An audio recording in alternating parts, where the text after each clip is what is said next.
32p, 32 cent.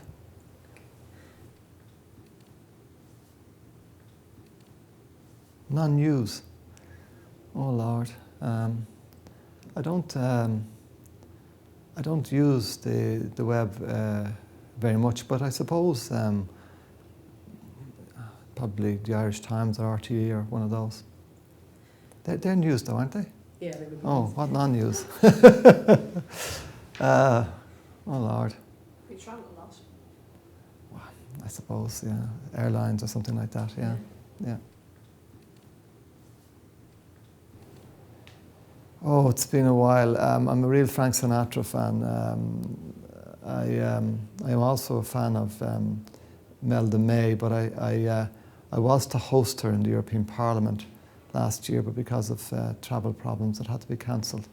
But it's been a while since I've been. I was at Leonard Cohen, but not the last time he came. Prior to that, it's been a while since I've been at one of. I was meant to go to Electric Picnic, but for some reason it was called off, I think because of the rain this year. My daughter went though, so I was substituted for her.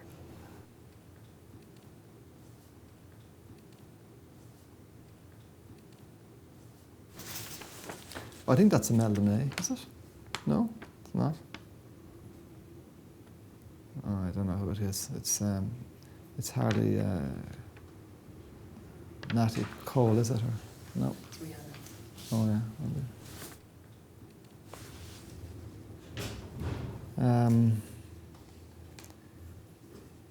It plays for England. No. No idea. Sean O'Brien from Ireland. Couldn't tell you who they are. It's the Nobel Peace Prize winners from this year. Oh, this year, the women, they all won it, group them together. And this is the, is he the Prime Minister of Canada? Yeah. Okay, Steve Harper. Yeah.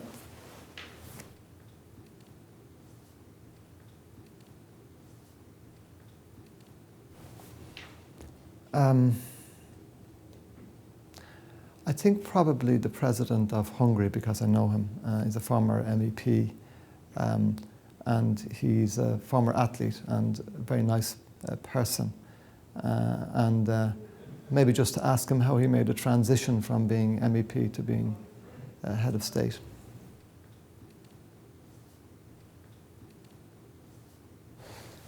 The oath of office, which requires the President not just to uphold the Constitution and law, but to pursue the welfare of the people.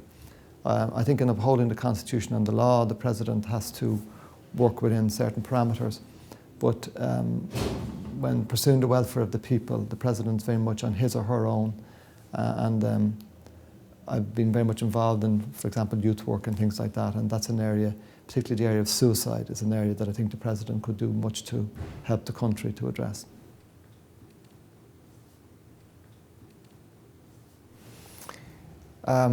Experienced, energetic, innovative, compassionate, determined.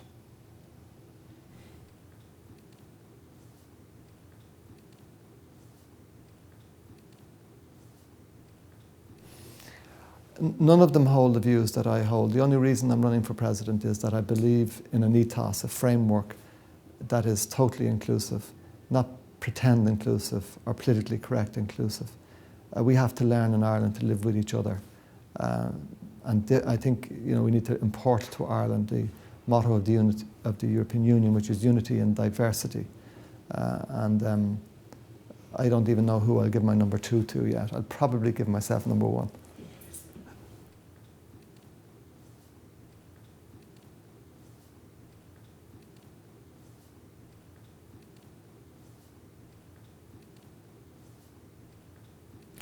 Well, first of all, I didn't. I responded to issues he raised. He said he lived on the average industrial wage. He doesn't. And if you look at where some of the people who are in Sinn Féin actually live, I think you'll see that that's not the case. He says he's not running for Sinn Féin. He is. They're not past questions. They're current questions. And I think the reason I raised them was that others were not raising those questions. And Martin kept returning to the Northern Ireland issue himself while making these statements. The questions I've asked are about the present. Whoever becomes president, we have to have confidence in from the very beginning. I believe that we could be on the cusp of massive recovery, but only if the person who goes to the Áras is a person with experience who understands the job. This job is a political job. People don't realise that sometimes. The President is part of the National Parliament. The Dáil, the Senate and the President make up the Oireachtas. And I am the most experienced parliamentarian. I'm a businessman, my business is politics, and I really want to make this job work in the interests of the people. And I will be to restoring confidence in our country what Mary McAleese has been to bridge building in Northern Ireland.